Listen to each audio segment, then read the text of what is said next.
Shri Sachidanand Sadguru Sai Nathai Namaha. Shri Sai Samartha Satcharitra, Chapter 2, verse 38 onwards. 38. Well known are the divine Vedas. From these innumerable legends are well renowned. Similarly, Baba told innumerable stories which are sweet and meaningful.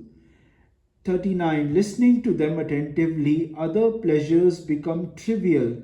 Hunger and thirst are forgotten, and there is deep contentment within. 40. Some seek absorption into the essence of Brahma, some seek proficiency in the 8 branches of Yoga, Ashtanga Yoga, some of the fullness of the rapture of Samadhi. All these can be experienced by merely listening to Sai stories.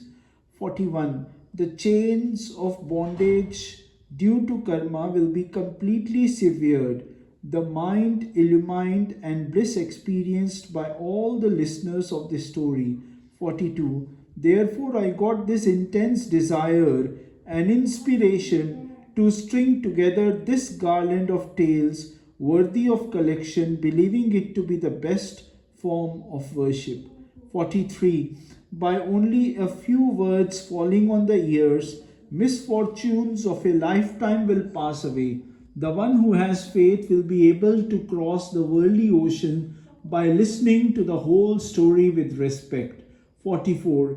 He will make his pen by holding my hand and making me write.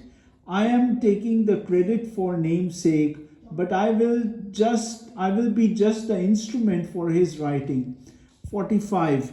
Year after year, after seeing Baba's Leelas, it became my preoccupation to collect the tales of Baba for his simple and loving devotees.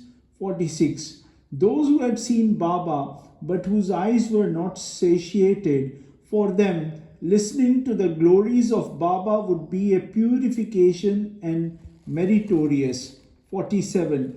Whoever is fortunate to have the desire to read this book, he will have happiness, bliss, and contentment. 48. When these thoughts crossed my mind, I told Madhav Rao about them, but I was very doubtful how I could achieve this. 49.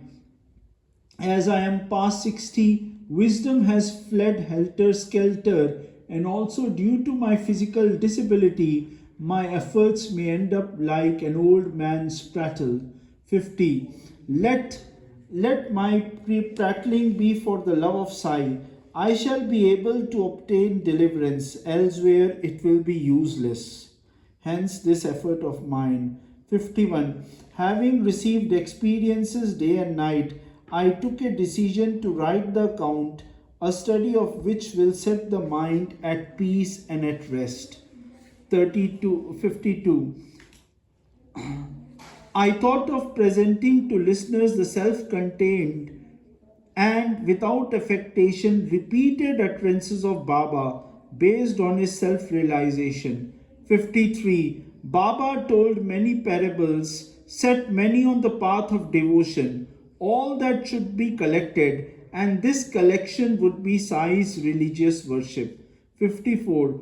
All those who tell these stories and those who listen reverentially, both are benefited with eternal peace and rest. 55. Listening to the stories told by Baba, they will forget their world bodily ailments, and if they concentrate and dwell upon them, liberation from bondage will follow naturally. 56. Stories from Sri Sai's own mouth abound more in sweetness than nectar. Listening to them overwhelms the listeners with heavenly bliss. How can I describe their sweetness? 57. I feel that I would be able to attain moksha if I roll in the dust of the feet of anyone whom I find singing and praising these tales unpretentiously. 58. The unique presentation of his stories, as also the apt choice of words, would completely absorb the listeners in him, and all would experience perfect bliss. 59. Just as the ears are keen to listen to the stories or the eyes are ready to get a darshan, similarly the mind should be eager to concentrate and get easily absorbed in divine contemplation. 60. Guru Mauli is my mother, and the stories about her which are passed on by word of mouth should be stored in our hearts reverentially. 61. We will recall the same stories and over again, assimilate whatever we can, weave them together with bonds of love, and later share them between us. 62. In this book, I have written nothing on my own. It is all Sainath's inspiration. Whatever he wants me to say, he ensures that I speak. 63. To say I speak is egoism. Sai himself is the puppeteer who holds me by his strings. It is he who speaks through me. Who am I to say then that I speak? 64.